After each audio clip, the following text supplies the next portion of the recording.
Assalamualaikum warahmatullahi wabarakatuh. Hai, halo, perkenalkan nama saya Muhammad Yuda atau biasa dipanggil dengan Coach Yuda. Ya, hari ini saya akan memberikan penjelasan terkait tentang training kita WMI.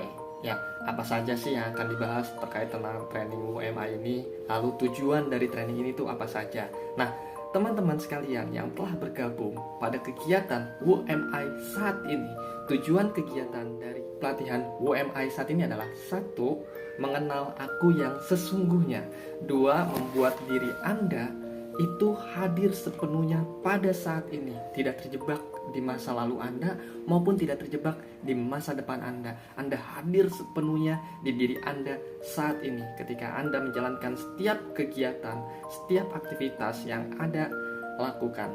Nah, lalu yang ketiga, Anda dapat menerima sepenuhnya tentang diri Anda sendiri, tentang kemampuan diri Anda, tentang kelebihan dan tentang kelemahan diri Anda.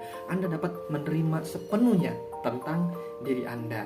Lalu yang keempat, Anda dapat memahami potensi diri Anda sendiri, tentang kekurangan, tentang kelebihan, tentang peran hidup, bahkan tentang tujuan hidup Anda diciptakan. Nah, selain itu juga yang kelima, tentang menghilangkan beban emosi yang terjadi pada diri Anda saat Anda melaksanakan setiap aktivitas, setiap agenda, setiap kegiatan yang Anda lalui saat ini. Mungkin Anda pernah melaksanakan kegiatan ketika lagi bekerja atau ketika sedang beraktivitas, ketika sedang belajar, Anda emosi, Anda kesal dengan suatu kejadian atau kesal dengan seseorang.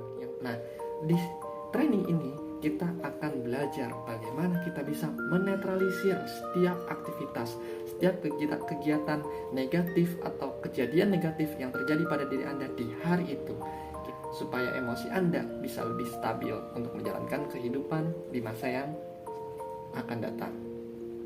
Nah, selanjutnya yang keenam, itu akan membuat diri Anda menjadi lebih sehat, lebih bahagia, dan lebih sejahtera. Nah, pada training ini terdiri dari 6 materi, teman-teman. Ya, apa saja? Nah, yang pertama itu tentang know yourself atau mengenal aku yang sebenarnya. Nah, di sini kita akan membahas tentang diri kita yang sebenarnya.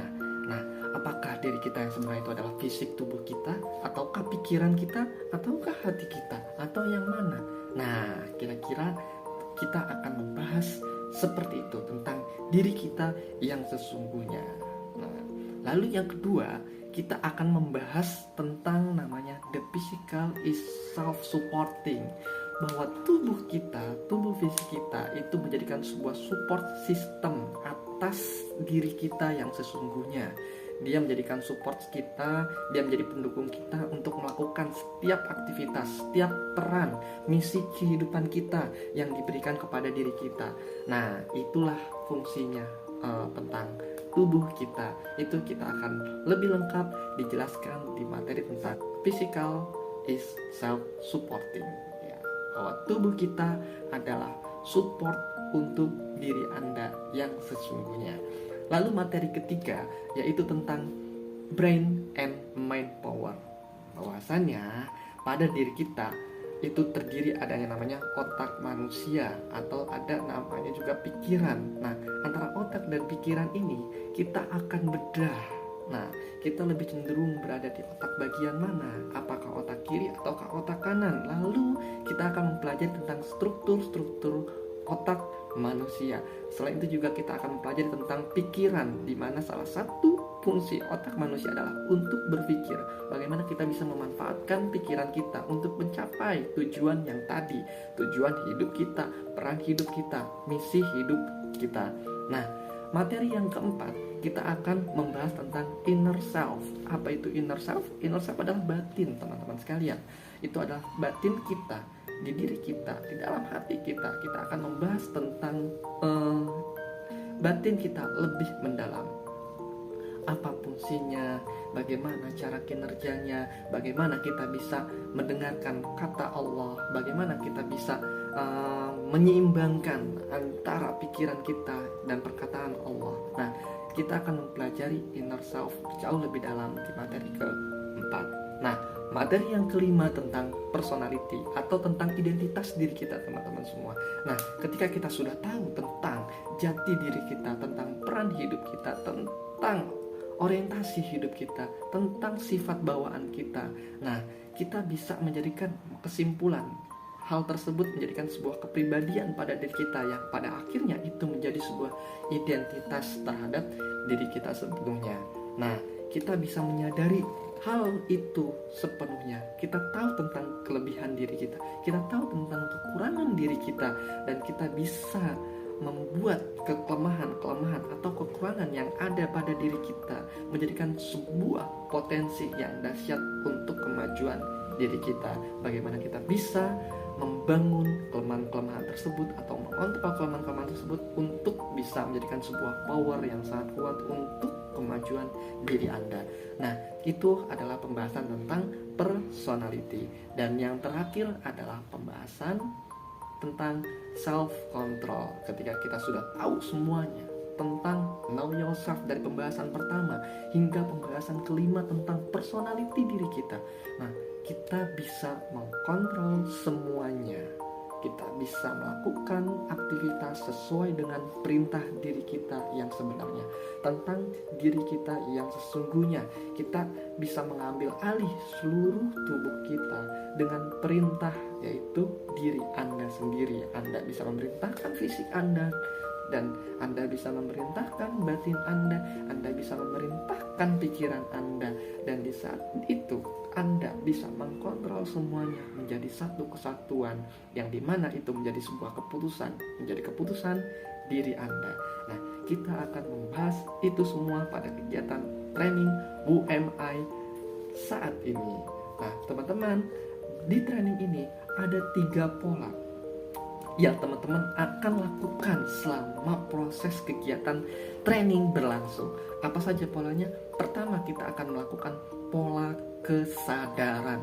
Nah, teman-teman di sini akan diajarkan tentang pola kesadaran, di mana dalam pola kesadaran ini teman-teman bisa menyadari tentang sepenuhnya diri Anda, tentang potensi, tentang kelemahan, tentang kelebihan. Kita menyadari semuanya.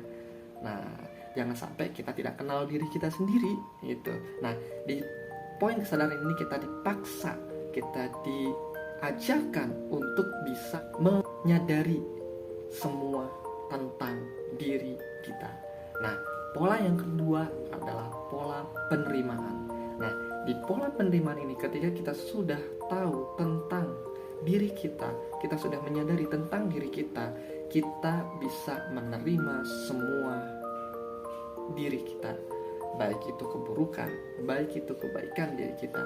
Nah, disinilah pola penerimaan harus kita lakukan. Nah, makanya nanti juga ada beberapa catatan di Telegram. Nanti ada sebuah praktek yang teman-teman harus lakukan, dan teman-teman akan bisa mendapatkan manfaatnya ketika teman-teman melakukan proses praktek tersebut. Nah, itu adalah pola penerimaan. Dan yang ketiga adalah pola memaafkan. Di dalam training ini juga kita akan mempelajari tentang pola memaafkan. Memaafkan bagaimana yang dimaksud? Memaafkan yang dimaksud bukan berarti kita memaafkan orang lain saja, tetapi memaafkan tentang diri kita atas apa yang sudah pernah kita lakukan atau kesalahan-kesalahan yang pernah kita lakukan. Nah, kita bisa memaafkan diri kita sendiri. Kita bisa memaafkan terhadap kelemahan-kelemahan diri kita. Kita bisa memaafkan segala bentuk aktivitas yang mungkin teman-teman merasa menyesali kegiatan tersebut, aktivitas tersebut. Nah, kita bisa lakukan itu. Di pola memaafkan ini, teman-teman bisa memaafkan diri sendiri maupun orang lain yang ternyata membuat teman-teman itu jengkel, yang membuat teman-teman itu kesal. Nah, di situ kita akan membuat pola memaafkan. Bagaimana teman-teman menghadapi hari-hari, mengakhiri hari yang sudah teman-teman lewati itu dengan perasaan yang netral, tidak membawa beban emosi lagi. Nah, kita sudah tahu mungkin ya teman-teman semua, Anda mungkin kita bahkan saya juga gitu, kita semua ketika lagi kecil, ketika masa kecil saat itu, mungkin kita sudah membawa banyak sekali beban emosi teman-teman semua. Dari mungkin perlakuan orang tua yang tidak mengenakan kepada kita, perlakuan orang lain yang tidak mengenakan kepada kita juga, lalu kita pernah kesal, kita pernah benci, dan segala macam semua emosi negatif yang tertanam pada diri kita itu menjadikan sebuah beban emosi yang suatu saat itu akan meledak. Nah, di training UMA ini, di pola memaafkan, kita men-stop, minimal kita tahu bahwa beban emosi itu harus diselesaikan di saat itu, di hari itu. Makanya ketika kita menjalankan setiap aktivitas yang kita lakukan hari ini dan terjadi sebuah efek atau ternyata sebuah emosi, kita mendapatkan emosi negatif dari orang lain, kita kesal, kita benci, kita marah, kita diomelin si bos, kita mungkin diomelin orang lain, ada orang yang tidak suka dengan kita. Nah, kita lakukan proses memaafkan itu semua hingga akhirnya proses hari-hari yang kita jalani tidak membuat beban emosi kita bertambah. Itu salah satu manfaat dari training UMI yang kita lakukan saat ini. Gitu teman-teman, itu sedikit gambaran terkait program training UMI untuk kedepannya. Selamat materi, selamat menikmati prosesnya, dan lakukan sebaik-baiknya, lakukan tugasnya sampai tuntas, sampai teman-teman merasakan perkembangan yang luar biasa dari training. Buat teman-teman yang ingin ikut training ini masih bisa join, silahkan join saat ini, karena kegiatan training ini dilaksanakan secara online dan ada beberapa tugas yang bisa teman-teman lakukan. Nanti teman-teman akan di-add di dalam grup Telegram dan teman-teman bisa mengikuti step by step dari video yang sudah teman-teman tonton dari materi pertama hingga materi ke-6 ya. Terima kasih. Salam sehat, bahagia, sejahtera, peace, love, and enjoy your life. Saya Muhammad Yuda. Cukup sekian. Assalamualaikum warahmatullahi wabarakatuh.